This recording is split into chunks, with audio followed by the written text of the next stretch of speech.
Hallo und herzlich willkommen zu einem neuen Video. Heute haben wir ein ganz besonderes Thema für euch, und zwar dreht sich heute alles um die Schweizer YouTube-Szene. Viel Spaß! Hallo zusammen! Hey und herzlich willkommen zu Sali zusammen und herzlich willkommen zu diesem bisschen spezielleren Video. Herzlich willkommen! Hey! Hoi Ronny! Hey! Geben uns einen Daumen nach oben! Auf und zugehen. Danke vielmals! Heute Kampf am Berg!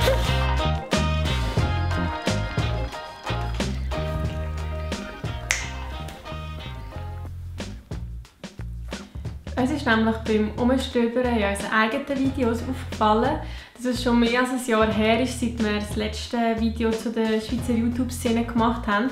Und dort waren wir noch in Bali, sind am Pool gehockt, haben recherchiert und haben ehrlich gesagt fast ein bisschen Mühe gehabt, wirklich 5 Schweizer YouTuber zu finden, die regelmäßig Videos machen auf Schweizerdeutsch, die nicht zu den üblichen Verdächtigen wie Ask Switzerland oder Mark Galaxy und so weiter gehören. Das Mal ist genau das Umgekehrte passiert. Es sind nämlich mittlerweile so viele neue YouTuber aus der Schweiz dazugekommen, dass es uns wirklich schwer gefallen ist, ein paar hier rauszupicken. Wir haben darum gedacht, wir machen das mal ein bisschen anders und probieren mit euch zusammen eine Liste zu kreieren, wo wir einfach alle Schweizer YouTuber drinnen sammeln. Wir haben da schon ein bisschen Vorarbeit geleistet, das heisst, wir sind mal bei unseren eigenen Abos ein bisschen durchgegangen und sind schauen, ja, wer dann wirklich noch regelmäßig auf Schweizerdeutsch YouTube machen, und es sind wirklich extrem viele gewesen. Die aktuelle Liste findet ihr direkt unten in der Beschreibung. Wir sind aber sicher, dass die bei weitem noch nicht vollständig ist. Darum, wenn euch ein Kanal oder ein Kanal, den ihr kennt, noch drauf fehlt, dann schreibt es doch unbedingt unten in die Kommentare und dann tun wir die Liste eigentlich laufend mit diesen Kanälen ergänzen. Um das Ganze ein bisschen übersichtlicher zu gestalten, haben wir 4 Kategorien erstellt. Und zwar sind das Reisen, Lifestyle, Technik und SwissTubers. Die grösste Kategorie SwissTubers, dort haben wir mal alle reingepackt, die wir auf die Schnelle nicht einordnen konnten, weil ihre Inhalte recht vielfältig sind. Außerdem haben wir 3 kleine Regeln für uns aufstellen, damit das Ganze nicht ausartet und vor allem auch, dass die Liste ja, irgendwo durch genug übersichtlich bleibt, dass sie auch nützlich ist. Regel Nummer 1: die Kanäle die müssen alle in den letzten 6 Monaten aktiv sein. Regel Nummer 2: es wird geredet in diesen Videos und man zeigt nicht nur Highlight-Edits. Und Regel Nummer 3 und auch eigentlich die wichtigste für die Liste: es wird hauptsächlich in Schweizerdeutsch geredet. Die Regel ist aber nicht dazu da, um irgendjemanden zu diskriminieren, der irgendwie auf Englisch oder Hochdeutsch oder in einer von unseren anderen 3 Landessprachen YouTube macht, sondern es geht einfach darum, dass man mal sieht, wer hier im schweizerdeutschen YouTube-Universum alles unterwegs ist. So, damit aber genug gelabert, jetzt kommen wir zum eigentlich spannenden Teil von dem ganzen Video. Und zwar wollen wir euch natürlich trotzdem noch ein paar neue YouTuber vorstellen. Wir haben uns hier aus jeder Kategorie ein paar ausgepickt, die uns persönlich besonders gut gefallen. Und vor allem auch solche, die vielleicht ein bisschen kleiner sind, damit ihr je nachdem auch mal noch ein paar neue YouTuber kennenlernt. Den Anfang machen wir gerade in der Reisekategorie. Dort gibt es immer wieder neue YouTuber, die einen mit auf ihre Abenteuer mitnehmen. Und wer wir euch dort wärmstens ans Herz legen können, sind Fabian und Adriano vom Kanal Verreis. Die 2 machen schon seit einem Jahr regelmäßig Reisevlogs. Aktuell sind sie aber gerade auf einer sehr spannenden Reise. Und zwar geht es bei ihnen seit dem April per Anhalter um die Welt. Bis jetzt sind sie so bis in die Türkei gekommen und begeistern einem dabei nicht nur mit schönen Aufnahmen, sondern auch mit ihrer lockeren, spontanen Art vor der Kamera. Alles von Blüten ist schön wie ein Feuer in der Nacht, kleine Rosen im Schnee. Es gibt noch andere Kanäle in dieser Kategorie, die wir aber auch gerne erwähnen möchten. Und das wäre zum Beispiel Whale on Trail. Die reisen gerade mit ihrem Camper durch die USA.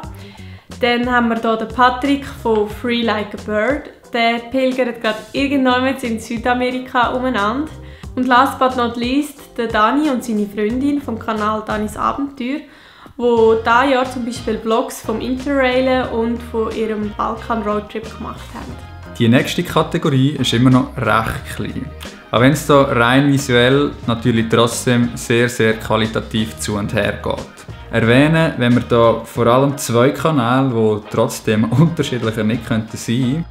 Auf der einen Seite haben wir den Boris Baldinger, langjähriger Businessfotograf und Experte im Bereich Instagram, Social Media und Influencer Marketing. Er gibt einem auf seinem Kanal nicht nur Tipps aus seiner Arbeit als Fotograf, sondern auch spannende Einblicke in die ganze Influencer-Branche. Und auf der anderen Seite haben wir zwei Jungs, die vom Alter her auch fast noch als Kind von Boris durchgehen könnten. Und zwar der Thomas und der Marc vom Kanal Ice Production. Jung, frech und mit einer Prise Selbstironie geben sie einem Fototipps und berichten von ihren ersten kleinen Aufträgen als Nachwuchsfotografen. Dabei lassen sie sich auch nicht von Sachen wie einem kaputten Mikrofon entmutigen, auch wenn das dann vielleicht heisst, dass sie alles im Nachhinein nochmal nachsynchronisieren müssen. Unser Business. Zwar sind wir jetzt hier gerade im Aargau und haben gerade Kameraequipment ausgelegt. Die nächste Kategorie Lifestyle umfasst unter anderem auch Do-it-yourself und Kochszenen. Die ist zwar relativ überschaubar, also ist trotzdem schwierig, hier nur einen Kanal rauszupicken. Egal ob auf dem Kanal von der Miri Weber, bei der Princess.ch oder den Koch-Channels von der Cookinesi oder Kitschwitch, diese Kanäle bestechen einfach alle durch wirklich hohe Qualität, sowohl beim Filmen wie auch bei ihren Tutorials. Ein Newcomer in der Szene, den wir hier noch hervorheben wollen, ist der Kanal Dudelei Gurke 2. Sie macht alles von Haarfärbegeschichten und Outfit-Inspirationen über Hochzeitsvorbereitung und Fotoshootings bis hin zum Leben auf einem Bauernhof im Zürich Oberland und sogar Vlogs, wo sie einem in einer echten Appenzellertracht mit an eine Viehschau nimmt. Herrlich erfrischend und vor allem mal ganz andere Art von Lifestyle, die einem Damaris hier auf ihrem Kanal zeigt. Und zu guter Letzt kommen wir jetzt auch noch zu der grössten verbliebenen Kategorie. Da ist es jetzt aber wirklich sehr schwer, etwas Einzelnes rauszupicken, weil alle so grundverschieden sind. Zum Abschluss wollen wir euch darum zum Kanal empfehlen, der euch unserer Meinung nach wahrscheinlich im Moment am meisten bringt. Und zwar ist das der Noah vom Kanal Leicht aufgewärmt. Auf seinem Kanal gibt es regelmäßig YouTube-News zu der Schweizer YouTube-Szene. Der perfekte Kanal also, um auch weiterhin auf dem Laufenden zu bleiben, was bei uns in der Schweiz in Sachen YouTube alles so geht. Für uns wäre es das aber für heute. Wie gesagt, vergesst nicht, die Kanäle, die wir vergessen haben, in die Kommentare zu schreiben, dann werden wir die noch in der Liste ergänzen. Wir hoffen natürlich, euch hat das Video etwas gebracht. Wenn ja, dann gebt unbedingt einen Daumen hoch, hinterlasst einen Kommentar, abonnieren und die Glocken aktivieren nicht vergessen. Aber vor allem nutzt die Chance doch, um euch auch untereinander zu abonnieren und so unsere schweizerdeutsche Community noch ein bisschen besser zu vernetzen. Also dann, bis zum nächsten Mal. Macht's gut und bis bald. Tschüss zusammen. Tschüss.